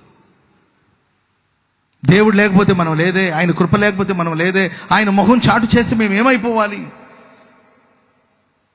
మోషే అంటాడు, నువ్వు రాకపోతే మమ్మల్ని ఇక్కడ నుండి తీసుకెళ్ళలేదు, నువ్వు రావడం వల్లే కదా మాకు ఘనత, నీ సన్నిధి మాతో ఉండడం వల్లే కదా ఘనత, నువ్వు లేకపోతే వెళ్ళరా బాబు, ఈ అరణ్యములు ఎందుకు, ప్రజలందరూ నేను వెంబడిస్తున్నారు కదా, అన్నీ ఉన్నాయి కదా, నీకు ప్రజలు ఉన్నారు, ఫాలోవర్స్ ఉన్నారు, అన్నీ ఉన్నాయి కదా, వెళ్ళమంటే నీవు రాకపోతే నేను ఎలా వెళ్తాను? నీవు వస్తేనే కానీ మేము ఇక్కడ నుండి కదిలి వెళ్ళాము, అవసరమైతే చావునన్న చేస్తాం, కానీ నువ్వు లేకుండా మాత్రం అడుగు ముందుకు వెళ్ళాము. ఎందుకంటే ఆయన మొహం చాటు చేస్తే కలత చెందుతామనే భయం. కనుక ప్రియమైన వాళ్ళారా, ఆయన ముఖకాంతిలో మనం వెళ్ళాలండి. ఆయన మన వైపు చూస్తుంటే చాలు, ఇంకేం మనకు అవసరం లేదు. ఆయన నీడలో మనల్ని చేర్చుకుంటే చాలు, ఆయన కౌగిట్లో మనల్ని కాచుకుంటే చాలు. సముద్రంలో జీవరాశులకి ఉన్నాయండి ఈ స్పృహ ఉంది. దేవుని పోలికగా చేయబడిన మనం, దేవుని స్వరూపమందు చేయబడిన మనం, ఆయన ప్రణాళికలో ఉన్న మనం ఈరోజు ఆయన పెట్టిన దాంట్లో మనం తృప్తిగా ఉంటున్నామా? ఆయన దయ కోసం మనం కనిపెడుతున్నామా? ఒక సంతృప్తి సహితమైన జీవితాన్ని మనం జీవిస్తున్నామా?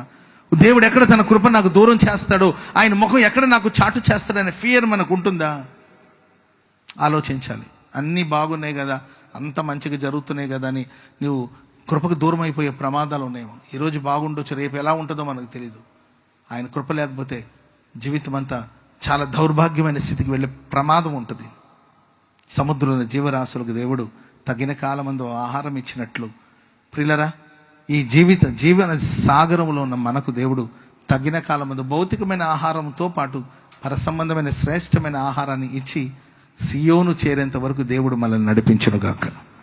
ఇంకొక చిన్న మాట చెప్పి నేను ముగిస్తాను. పేతురు రాసిన మొదటి పత్రిక 5వ అధ్యాయము 6వ వచనం. పేతురు మొదటి పత్రిక 5వ అధ్యాయం 6వ వచనం త్వరగా చదవడం ముగిస్తాను. దేవుడు తగిన కాలమందు సమయమందు మిమ్మును హెచ్చించినట్లు ఆయన బలిష్టమైన చేతి క్రింద దీన మనస్కులై మీరు ఉండండి. తగిన కాలం వస్తుంది, తగిన సమయం వస్తుంది, అప్పుడు సాక్షాత్తు దేవుడే మనల్ని హెచ్చిస్తాడు. ఆమెను చెప్పండి గట్టిగా, ప్రభు మిమ్మల్ని హెచ్చించును గాక అనండి. ఆమెనని అనండి. వద్దా ఘనత? వద్దా? ఘనంగా బ్రతకాలని ఆశ లేదా? ఈ చెత్తకుండలోనే కూర్చుంటాను అనుకుంటారా, లేకపోతే ఘనంగా బతకాలనుకుంటున్నారా? ఏముందిలే, అప్పుల్లో రుణ బదులు ఈ జీవితం ఇట్లాగే సాగిస్తారు. ఘనంగా బ్రతకాలని ఎంతమంది కోరుకుంటారో చేతులు ఎత్తండి. ఘనంగా దేవుడు నన్ను హెచ్చించాలి, దేవుడు దేశం యొక్క ఉన్నత స్థలాల మీదకి నన్ను ఎక్కించాలని ఎంతమంది కోరుకుంటారు? చేతులు ఎత్తండి. దేవుడు మిమ్మల్ని హెచ్చించును గాక. ఆయన హెచ్చించేంత వరకు ఒక టైం వస్తే దేవుడు ఆ రోజు హెచ్చిస్తాడు. Praise Lord. దైవజనులు లేసన్ గారు అంటుండేవాళ్ళు, దేశంలో ఏదైనా పెద్ద ఉద్యోగం ఉందంటే ఆ ఉద్యోగం. ఈ మధ్య ఒక సేవకులు చెప్పడం నేను విన్నాను. Praise Lord. క్రైస్తవులకి ఏదైనా కష్టాలు వస్తే, ఒక దైవ సేవకుడు చెప్పడం విన్నానండి, క్రైస్తవులకి ఏదైనా కష్టం వస్తే, క్రైస్తవ సమాజానికి ఏదైనా కష్టం వస్తే అసెంబ్లీలో మాట్లాడడానికి ఎవరైనా ఉన్నారా అని ఆయన అడిగారు. క్రైస్తవులకి ఏదైనా కష్టం వస్తే, క్రైస్తవ సమాజానికి కష్టం వస్తే పార్లమెంట్లో క్రైస్తవుల పక్షాన్ని వ్యాజ్యం ఆడడానికి ఎవరైనా ఉన్నారా అని మనం వెతికితే వేళ్ల మీద లెక్క పెట్టవచ్చు అంతేక. ఇంకేదైనా సమాజానికి ఏదైనా కష్టం వస్తే వాళ్ళ పక్షాన నిలబడి అసెంబ్లీలో కావచ్చు, లేకపోతే పార్లమెంట్లో కావచ్చు, ఇంకెక్కడైనా కావచ్చు, వాళ్ళ పక్షాన వ్యాజ్యమాడి మాట్లాడడానికి ఎవరైనా ఉన్నారేమో. కానీ క్రైస్తవ సమాజానికి ఎవరైనా ఉన్నారా అంటే లేదని చెప్పాలి. ఒకవేళ ఉన్నా ఎవరైనా కొద్దిగా గొప్ప ఉంటే వేళ్లలోకి పెట్టొచ్చేమో. కానీ ఒక పెద్ద స్థాయిలో ఉండి క్రైస్తవ సమాజానికి కష్టం వస్తే, క్రైస్తవ సమాజానికి వ్యతిరేకంగా జరుగుతున్న విషయాల గురించి పోరాడి ధైర్యంగా మాట్లాడే స్వరం ఏదైనా ఉందంటే లేదని చెప్పాలని ఆ సేవకుడు మాట్లాడుతుంటే నేను విన్నాను. నిజమే కదండి. మన భారతదేశంలో పెద్ద వ్యాపారం, ఒక క్రైస్తవుడు ఒక పెద్ద వ్యాపారం చేస్తున్నాడు అని చెప్పుకునేటట్లు ఎవరైనా ఉన్నారా అని మనం చూస్తే చాలా అరుదుగా కనబడతారు. చాలా అరుదుగా ఉన్నారు, కానీ చాలా అరుదుగా. ఆ దైవ సేవకుడు ఏంటి బాధపడుతూ చెప్పడం నేను విన్నాను. దైవ సేవకుడు లేసన్ గారు కూడా చెప్పాడు, భారతదేశంలో ఏదైనా పెద్ద పెద్ద వ్యాపారం ఉందంటే ఆ వ్యాపారాన్ని దేవుని బిడ్డలు చేయాలి. చెప్పలు కూడా అందరూ గట్టిగా. అది అసెంబ్లీలో కావచ్చు, పార్లమెంట్లో కావచ్చు, దేవుని బిడ్డలు దేవుని ప్రజల పక్షాన వ్యాజ్యమాడి, ఆనాడు రాజు సమ్ముఖాన నిలబడిన ఎస్తేర్ దేవుని ప్రజల పట్ల ఆమె వ్యాజ్యమాడి, రాజుతో వ్యాజ్యమాడి యూదా జాతిని కాపాడిందంటే దానికి కారణం ఆమె రాజనగరంలో ఉంది. రాజనగరంలో ఉండి దేవుని చేత హెచ్చించబడి, దేవుని చేత గణపరచబడి, రాజ సమ్ముఖాన ఉండి తన ప్రజల కోసం వ్యాజ్యమాడి పోరాడి తన ప్రజలకు మేలును చేకూర్చిందండి. దేవుని బిడ్డలు కూడా ఖచ్చితంగా అది ఏ ఫీల్డ్ అయినా ఆ ఫీల్డ్లో దేవుడు దేవుని ప్రజలు కూడా హెచ్చించి గణపరిచి ఆశీర్వదించును గాక.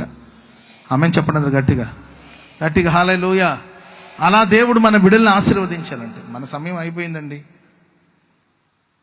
చాలామందికి ఇక్కడ మన సమయం అయిపోయింది. మన ప్రభువుని చేరుకునే సమయం ఆసన్నమైంది. ప్రభు రాకడ ఆలస్యం అయితే ఏంటంటే మనం ప్రభు సన్నిధిని చేరుకుంటాం, అది వేరే విషయం. కానీ మన పిల్లలు, మన సంతానము, మన స్వాస్థ్యం, దేవుని బిడ్డలు రాబోయే కాలంలో ఈ భారతదేశంలో దేశం యొక్క ఉన్నత స్థలాల మీదకి ఎక్కి కూర్చోవాలి. చెప్పండి కూడా మందరు గట్టిగా. దేశం యొక్క ఉన్నత స్థలాల మీద మన బిడ్డలను దేవుడు హెచ్చించాలి, హెచ్చించాలి, హెచ్చించాలి, హెచ్చించాలి, గణపరచాలి, గణపరచాలి. ఘనత నిమిత్తమైన పాత్రలుగా మన బిడ్డలు ఉండాలి. ఆ విధంగా దేవుడు వారిని ఆశీర్వదించును గాక, ఆశీర్వదించును గాక. మరి దేవుడు వారిని అలా హెచ్చించి గణపరచాలంటే దేవుని బలిష్టమైన చేతి క్రిందకి రావాలి. బలవంతుని చేతిలో బాణంలా మారాలి. చాపబడిన యేసుక్రీస్తు వారి యొక్క సిలువ చాటున ఉండాలి, సిలువ నీడలోనికి రావాలి. ఆయన బలిష్టమైన చేతి క్రింద ఉండి దీన మనస్సును నేర్చుకోవాలి. ఆమె చెప్పడం గట్టిగా. అహంకారము, పొగురుబోతనం, గర్వము ఇవన్నీ కాదు.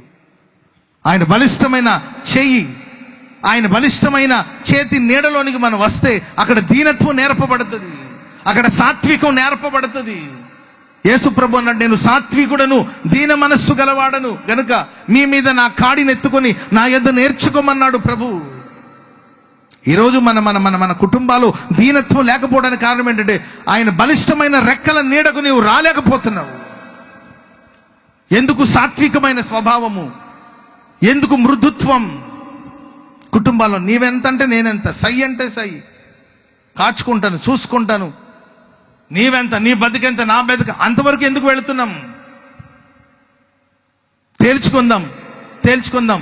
ఎంతవరకైనా పోతాను, ఇంతవరకు మనం ఎందుకు దిగిపోతున్నాం అంటే ఆయన బలిష్టమైన చేతి క్రింద రాలేకపోవడం వల్లే సంఘాలు కలవరాలు, దైవ సేవకులు కలవరాలు, కుటుంబాలు కలవరాలు, సంఘాలు కొందరికి వ్యతిరేకంగా మరికొందరు లేవడం, కుటుంబాలు కొందరికి వ్యతిరేకంగా మరికొందరు లేవడం, ఇగో నేను గొప్ప, నేను గొప్ప, నేను గొప్ప అనే భావం ఈరోజు ఒక మంచి స్థాయికి మనం చేరుకోలేకపోతున్నాం. ఎందుకంటే లైఫ్ అంతా ఈ కొట్లాట, భార్యాభర్తలు కొట్లాడుకుంటూనే ఉంటే కుటుంబం అక్కడే ఉంటుందండి, ఏ ఆశీర్వాదం ఉండదు. అర్థమైందండి? భార్య ఏదో ఒకటి అంటది, భర్త కోపం ఎక్కువ, ఈ చేతికి ఏం దొరుకుతుంది దాన్ని ఇసురు కొడతాడు. ఏంటండి, అది తిన్నగా వచ్చేసి తలకు దెబ్బ తగిలిందండి. చేతికి ఏదో దొరికింది, ఒక్కసారి ఇసిరాడు, వచ్చి తలకు దెబ్బ తగిలింది. వెంటనే 108కి ఫోన్ చేశారు, హాస్పిటల్కి తీసుకెళ్లారు. హాస్పిటల్కి తీసుకెళ్తే కోమాలోకి వెళ్ళిపోయింది ఆమె కోమాలోకి వెళ్ళిపోయింది. ఆమె ఎప్పుడు కోమా నుండి వస్తుందో తెలీదు. ఆ లోపల వీళ్ళ ఫ్యామిలీ మెంబర్స్ ఈయన మీద కేసు పెడితే ఈయన తీసుకెళ్లి పోలీస్ స్టేషన్లో పెట్టారు. ఆయన స్టేషన్లో ఉన్నాడు, ఈమెమో ఆ హాస్పిటల్లో కోమాలో ఉందండి. పిల్లలు బిక్కు బిక్కుమని చూస్తున్నారు, వాళ్ళకి ఏం చేయాలో అర్థం కావట్లేదు. ఆయన ఏమో స్టేషన్లో ఉన్నాడు, ఈమె హాస్పిటల్లో ఉన్నారు. కోపం, విపరీతమైన కోపం. ఆ కుటుంబం ఏం ఆశీర్వదించబడుతుంది? ఆ కుటుంబం మరి కీర్తిని తెచ్చుకోగలుగుతుందా? ఖ్యాతిని తెచ్చుకోగలుగుతుందా? మంచి స్థాయికి చేరుకోగలుగుతుందా?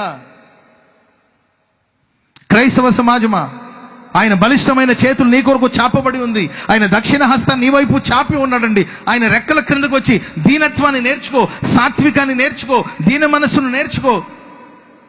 ఆయన చేతి క్రింద నీవు పరిపూర్ణమైన దీనుడుగా, సాత్వికుడిగా మారినప్పుడు దేవుడు దేశం యొక్క ఉన్నత స్థలాల మీదకి నేను హెచ్చించబోతున్నాడు. చెప్పండి కూడా అందరూ గట్టిగా గట్టి గట్టి గట్టి గట్టిగా హల్లెలూయా, హల్లెలూయా.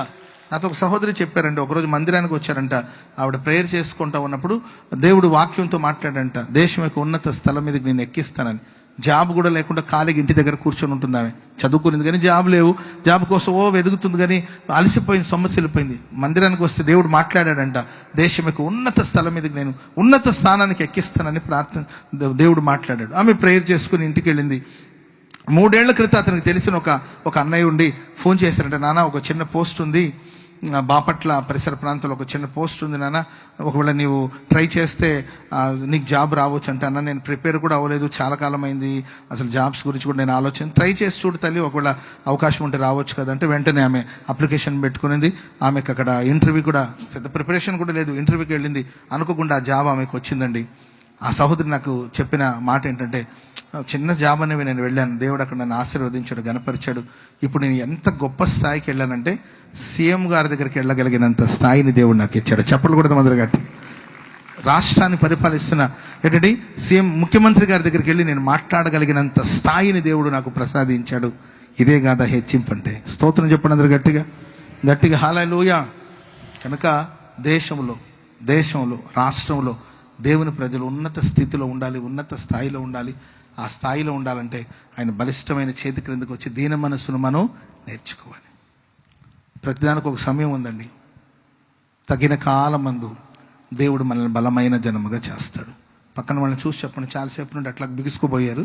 పక్కన వాళ్ళని చూసి చెప్పండి, బలమైన జనముగా మారబోతున్నారు. కొంతమంది బలమైన జనం అంటే బిగుసుకొని ఉండాలేమో అనుకుంటారు. స్ట్రాంగ్ అంటే ఇట్టుంటే స్ట్రాంగ్ అనుకుంటారు. అది కాదు స్ట్రాంగ్.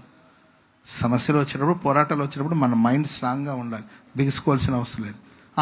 కొంచెం బిగించుకున్న వాళ్ళందరూ పక్కన చూసి బలమైన జనముగా ప్రభు మిమ్మల్ని మారుస్తాడని చెప్పండి. చెప్పరే? ఇంకొకసారి చెప్పండి, ఏమైంది? Praise the Lord. తగిన కాలమందు దేవుడు మీకు బలమైన ఆహారాన్ని ఇస్తాడని చెప్పండి. తగిన కాలమందు బలమైన ఆహారాన్ని దేవుడు మీకు ఇస్తాడు. తగిన కాలమందు దేవుడు మిమ్మల్ని హెచ్చిస్తాడని చెప్పండి. హల్లెలూయా. ఏమోనండి, ఏమో ఒక 25 సంవత్సరాల క్రింద నేను కూడా మీలాగా అక్కడ కూర్చొని ఉన్నాను. ఈరోజు ఇక్కడ నిలబడి వాక్యం ప్రకటిస్తున్నాను. Praise the lord. 25 సంవత్సరాల క్రితం నేను కూడా అక్కడ వాలంటీర్స్ వీళ్ళు ఏంటంటే ఒక టీషర్ట్ వేసుకొని ఒక కర్ర పట్టుకొని అట్లా అంటున్నారు కదా, గొర్రెలు దొరినట్టు. అట్లా నేను కూడా 25 సంవత్సరాల క్రితం కూటాలకు వెళ్ళినప్పుడు నేను ఒక టీషర్ట్ వేసుకుని కర్ర పట్టుకొని అన్నయ్య ఇట్లండి అట్లండి అని అక్కడ కూర్చొని ఉండేవాడిని. ఈ 25 సంవత్సరాలు అక్కడున్న నేను ఈరోజు ఇక్కడికి వచ్చేసాను. స్తోత్రం చెప్పండి గట్టిగా హల్లెలూయా. మీకు 25 సంవత్సరాలు కూడా అవసరం లేదండి. రాబోయే కాలంలో దేవుడు మిమ్మల్ని ఏ స్థాయికి తీసుకెళ్తాడో నాకు తెలియదు, కానీ ఖచ్చితంగా దేవుడు హెచ్చిస్తాడని మాత్రం నేను నమ్ముతున్నాను. ఖచ్చితంగా దేవుడు మిమ్మల్ని ఆశీర్వదిస్తాడని మాత్రం నేను విశ్వసిస్తున్నాను. మీ ఆశీర్వాదాన్ని ఖచ్చితంగా నా కళ్ళారా నేను చూడబోతున్నాను. మీ హెచ్చింపుని, మీ ఘనత నేను కళ్ళారా చూసి ప్రభు నేను మహిమపరుస్తాను ఖచ్చితంగా. హల్లెలూయా, హల్లెలూయా. లోకంలో అంటారు నీ అంతు చూస్తానంటారు. ఏం చూస్తారంటండి? చెప్పరే? నీ అంతు చూస్తానంటారు. నేను మీ అంతు చూడనండి, మీ గొప్పతనాన్ని నేను తప్పగా చూడబోతున్నానండి. మీ ఘనత నేను ఖచ్చితంగా చూడబోతున్నాను. మీ ఆశీర్వాదం నేను చూడబోతున్నాను. ఆ భాగ్యాన్ని దేవుడు నాకు అనుగ్రహించును గాక. హల్లెలూయా. సరే, అందరూ లేచి నిలబడండి, ప్రార్థన చేసుకుందాం. దయచేసి అందరూ లేచి నిలబడండి.